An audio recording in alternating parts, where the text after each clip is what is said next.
Magandang buhay! Let's talk about resolving conflicts peacefully.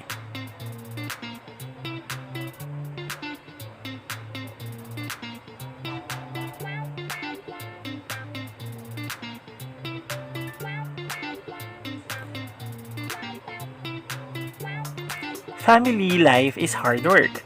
It may be full of happiness for those who are doing well in their lives. However, it may not be so for others because of difficulties in family relationships. Sometimes you wonder why all of you are living just under one roof and receive the same teachings, yet problems and conflicts still occur primarily because of personality differences. When family problems arise, a person gets caught in his or her anger toward another. This is so especially those who are left with ineffective or inappropriate ways of solving disagreements. To avoid this outburst of temper which ruin family relationships, it is very important to be cautious of the manner which one uses in handling conflicts. Try to find helpful ways in resolving relational conflicts in the family. So this one can help. The book Looking In, Looking Out talks about 4 styles of conflicts which may be applicable to your personality type. And these are, the first one is non-assertive behavior.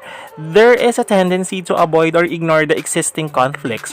When there is a problem with a member of your family, it's either you avoid the person you are in conflict with, or you are just pretend that there is no problem at all.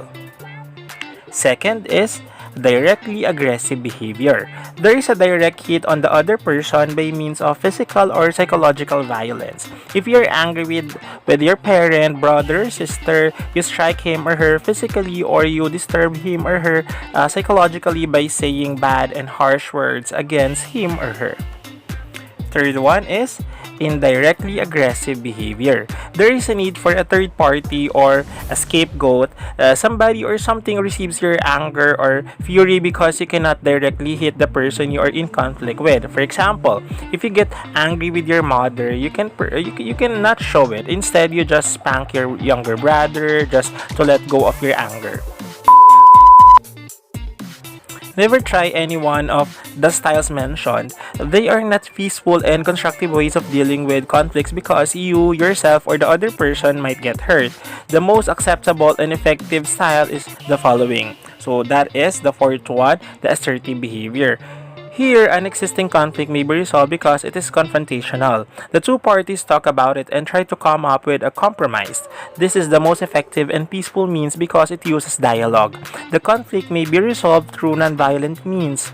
There is a win-win way of resolving the conflict. Both parties negotiate and try to find better alternatives. This enables them to maintain their smooth interpersonal relationship.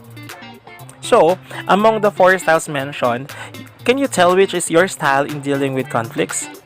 It's important to know your style and that of your family members so that you can know where to meet and how to manage your family conflicts.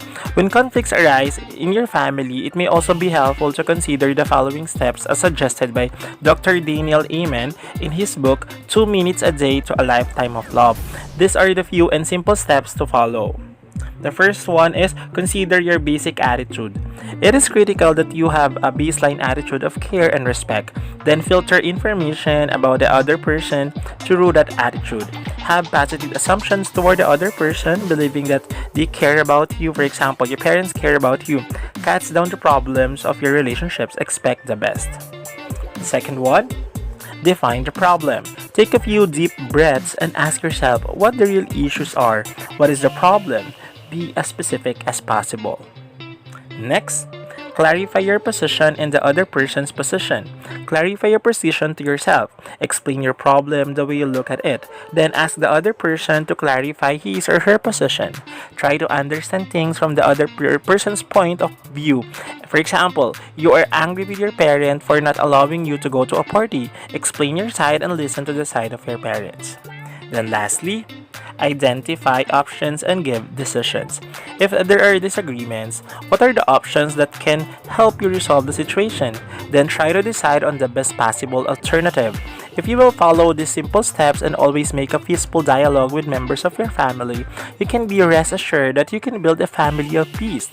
Your ability to communicate and express yourself with members of your family is the key to peace within your family. Always remember, manatiling mabuting tao. Maraming salamat. Paalam.